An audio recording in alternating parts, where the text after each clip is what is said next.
Greetings. This is a History 153 project by Magno, Trabajales, Castillo, and Abantao. This documentary will talk about the beliefs, practices, and taboos of the seven major world religions, which are Christianity, Islam, Judaism, Shintoism, Hinduism, Buddhism, and Confucianism. These seven religions will be categorized and compared with one another to find out their similarities and differences with each other. To start off, we will categorize these religions based on monotheism, polytheism, and non-theistic religions. Monotheistic religions are religions that believe in only one God, that is omniscient, omnipresent, and omnipotent. These religions are Christianity, Islam, and Judaism. Polytheistic religions are religions that believe in more than one God. These religions most likely have a God that provides their various needs.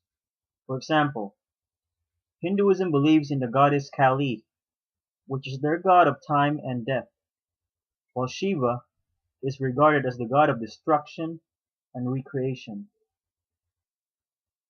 Polytheistic religions are Hinduism and Shintoism.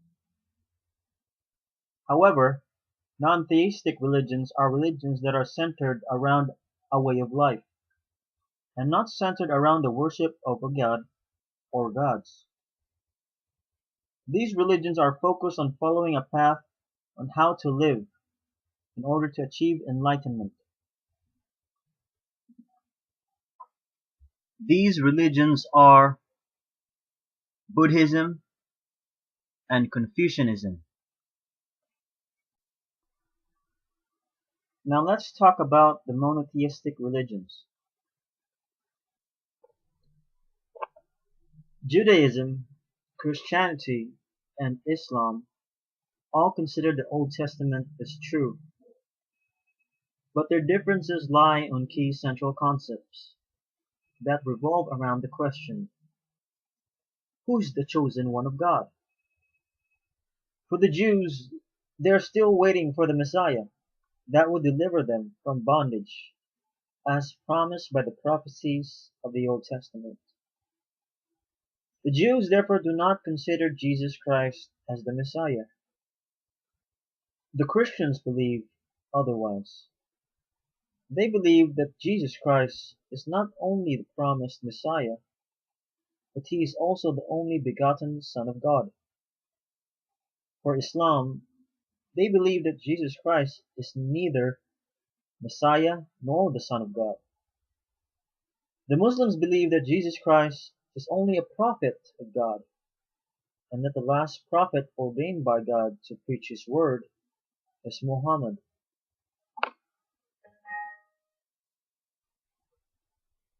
But there are beliefs that Judaism, Christianity, and Islam all agree on, and these beliefs are the existence of angels, and that angels were created by God to serve and obey his command, and to act as messengers to human beings. One famous angel is the angel Gabriel, who is supposedly the angel that gave the Quran to Muhammad.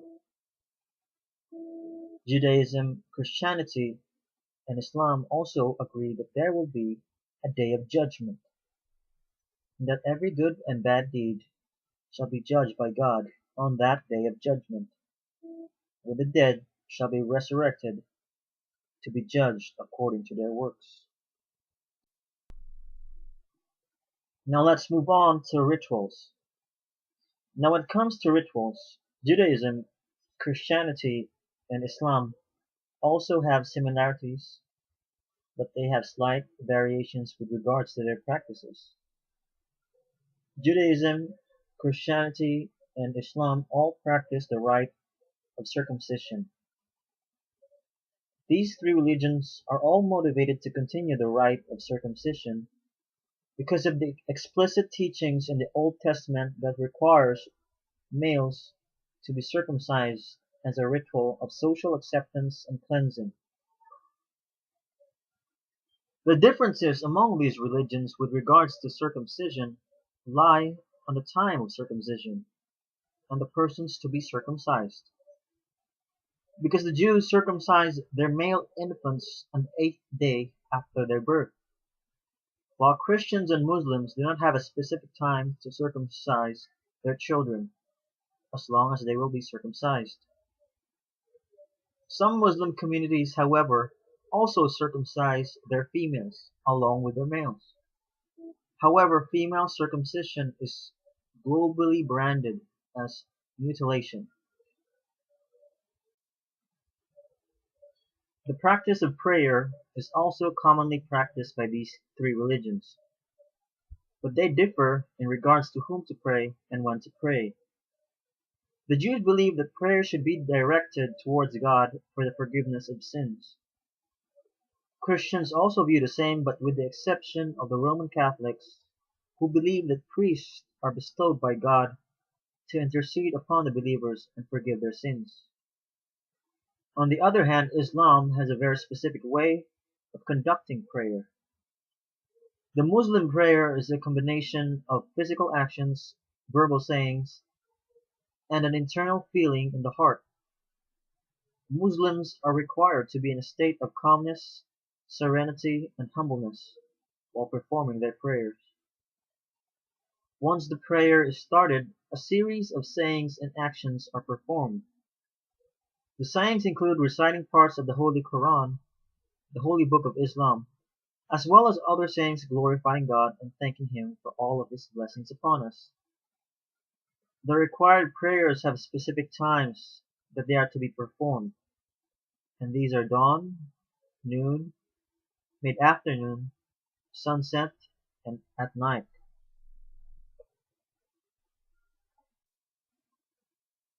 Now let's proceed to taboos. Jews, Christians, and Muslims all have food taboos, but their differences lie on the foods to be avoided and when to avoid them. According to Jewish dietary law found in the Torah, all food must be kosher. The term is derived from a Hebrew word meaning proper for consumption, which means food must be properly prepared in order to be eaten. The exception is non-kosher food items, which are pork and shellfishes. Also, cheeseburgers are classified as non-kosher food because it is non-kosher to mix beef and dairy products. For Christians, food consumption is never strictly monitored, with the exception of very conservative Protestant denominations like the Seventh-day Adventists, who believe that pork and blood-based foods should never be consumed. Just like Orthodox Jews and Seventh-day Adventists, Islam also views pork and blood-based foods as unfit for consumption. Another similar taboo within these religions is the taboo of interreligious marriage. For Jews, it is taboo for a Jew to marry a non-Jew. Jews should only marry Jews. It is not the same for all Christians. While the Roman Catholics are not strict when it comes to interreligious marriage, their marriage ceremonies must be held in Roman Catholic fashion. Some conservative Christian denominations, however, like the Baptists, heavily emphasizes that couples should marry within their own religious beliefs.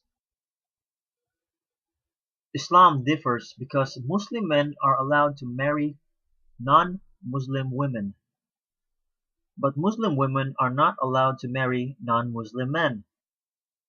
The man must therefore convert to Islam in order for him to marry a Muslim woman.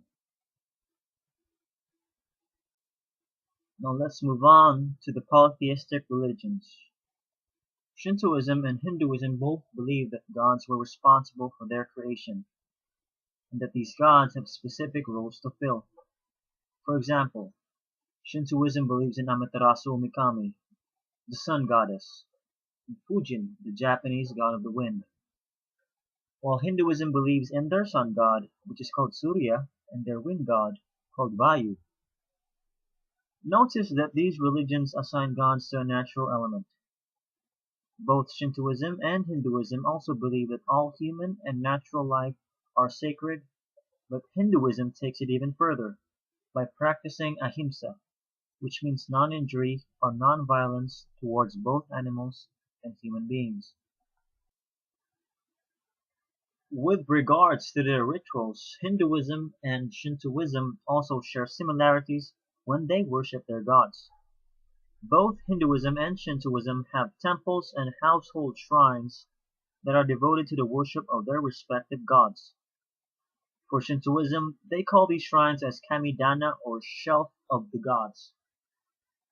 With regards to taboos, it is forbidden for Hindus to eat beef because they consider the cow as a sacred animal. Shintoism does not have any food taboos like Hinduism does. For Shintoism, what they consider taboo or kigari is when a person has physical contact with anything associated with death or even menstruation. These may be solved through purification rites.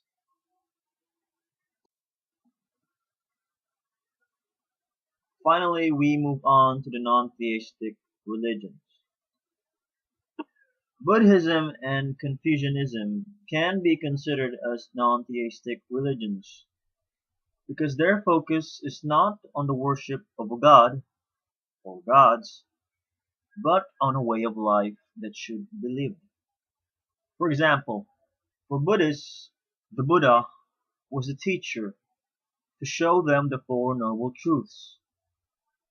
And these Four Noble Truths are the truth of suffering, the truth of the origin of suffering, the truth of the cessation of suffering, and the truth of the path to end suffering.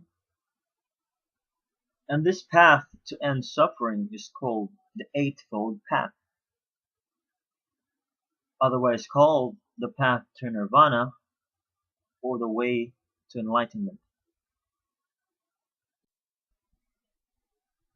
However, in Confucianism, social harmony is the ultimate goal of every follower.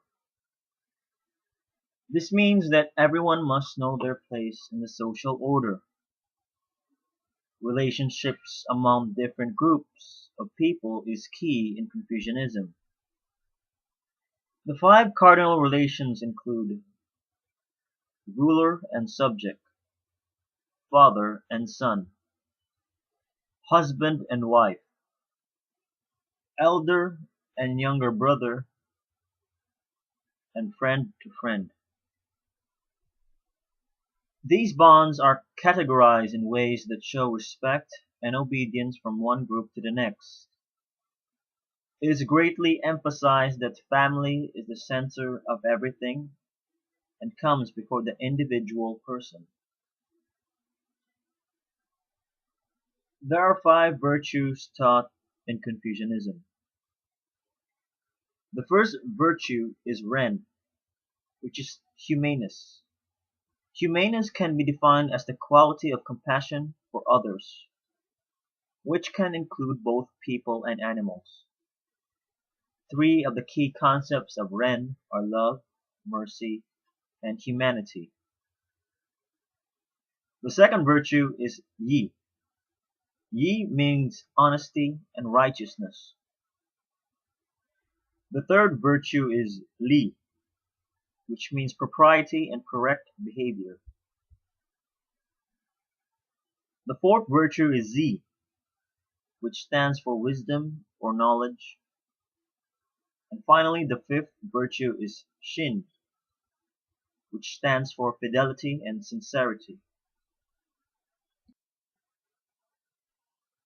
These five virtues teach the followers of Confucianism the basic ideas about how a person should behave. The ethical principles in Confucianism are the most important beliefs.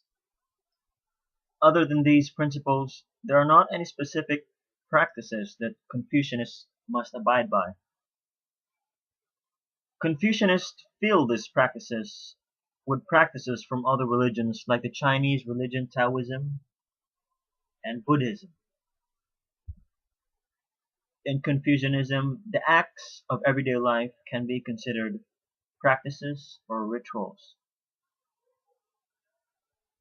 On the other hand, Buddhists follow the practice of the threefold training introduced by the Buddha, and these are morality, concentration, and wisdom.